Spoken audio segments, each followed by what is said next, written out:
Iran पर अमेरिकी हमले और सुप्रीम लीडर आयतुल्लाह खामनेई की मौत के बाद मशरिक़ वस्ता में हालात तेजी से खराब होते जा रहे हैं। ईरान ने इसके जवाब में इजराइल और खित्ते में मौजूद अमेरिकी फौजी अड्डों पर मिसाइल और ड्रोन हमले शुरू कर दिए हैं। अभी तक अमेरिका और इजराइल अपने एयर डिफेंस सिस्टम के सहारे इन हमलों को रोकने में कामयाब नजर आ रहे हैं, लेकिन माहिरीन का कहना है कि अगर जंग तवील हुई, अगर जंग कुछ दिन और खिंची, तो यह दिफा ज्यादा अरसे तक बरकरार नहीं रह सकेगा। बाकायदा CNN न्यूज 18 से बात करते हुए फौजी मौर्रिख टॉम कूपर ने इस मामले पर खबरदार किया है। उन्होंने कहा कि जदीद जंग में सबसे बड़ा चैलेंज हमला करना नहीं, बल्कि मुसलसल आने वाले मिसाइल हमलों को रोकना होता है। इनके मुताबिक 3 से 4 दिन तक एयर डिफेंस हमले रोक सकता है, लेकिन इसके बाद इसकी इंटरसेप्टर मिसाइलें भी खत्म होने लगती हैं। एयर डिफेंस अमेरिका को दरअसल किस तरह से बचाता है या बचा सकता है, यह बहुत बड़ा सवाल है। और एक सवाल के जवाब में उन्होंने कहा कि एयर डिफेंस सिस्टम मजबूत जरूर होते हैं, लेकिन उनके पास इस्तेमाल के लिए महदूद तादाद में इंटरसेप्टर मिसाइलें होती हैं, जो तवील जंग में तेजी से खत्म होने लगती हैं। टॉम कूपर ने गुज़िश्ता साल ईरान और इजराइल के दरमियान 12 रोजा जंग की मिसाल देते हुए कहा कि इस दौरान भी मुसलसल हमलों के बायस इजराइल के इंटरसेप्टर मिसाइल स्टॉक पर शदीद दबाव पड़ गया था। इनके मुताबिक हालात ऐसे हो गए थे कि अमेरिका को अपने जंगी बहरी जहाज तैनात करके मिसाइल रोकने में मदद करनी पड़ी, लेकिन इसके बावजूद तमाम हमलों को रोका नहीं जा सका।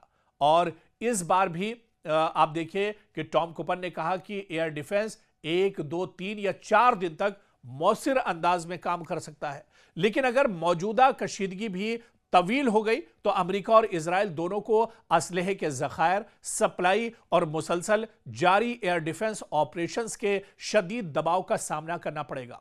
कूपर के मुताबिक चंद दिन तक एयर डिफेंस मुकम्मल तौर पर फाल रहता है, लेकिन कई दिन तक मुसलसल हमले होने की सूरत में सबसे ताकतवर ममालिक के लिए भी मिसाइल को रोक पाना मुश्किल हो जाता है। टॉम कूपर ने बताया कि गुज़िश्ता साल जब इजराइल और अमेरिका के एयर डिफेंस कमजोर पड़ गए थे, तो ईरान ने जहां चाहा वहां हमला किया था, और उन्होंने ये शुबा भी जाहिर किया कि क्या पहले जिन मिसाइलों का नुकसान हुआ था उन्हें दोबारा पूरा कर लिया गया है या नहीं।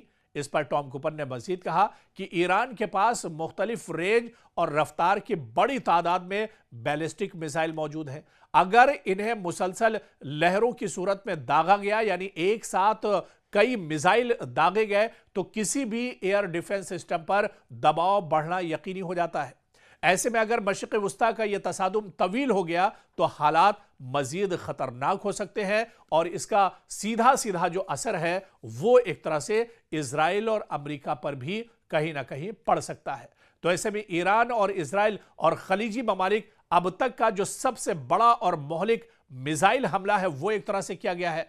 आपको बता दें कि इतवार के रोज ईरान की जानिब से दागे गए मिसाइलों ने इजराइल के साथ साथ दुबई, अबू धाबी, दोहा और मनामा को भी हिलाकर रख दिया। इजराइल में 10 से ज्यादा अफराद हलाक हुए हैं, जबकि 50 से ज्यादा के जख्मी होने की इत्तलात है। ईरान ने इजराइल के रिहायशी इलाकों को निशाना बनाते हुए बैक वक्त 37 मिसाइल दागे। इनमें से एक मिसाइल बराह रास्त इजराइल के शहर बैते शम्स की एक कसीर मंजिला इमारत से जा टकराया, और इस शदीद हमले में कई अफराद, कई इजरायली शहरियों की मौत हुई है, जिसकी बाकायदा तस्दीक भी हुई है। कई इसमें लोग जख्मी हुए हैं और कई मलबे के नीचे दरअसल दब गए थे।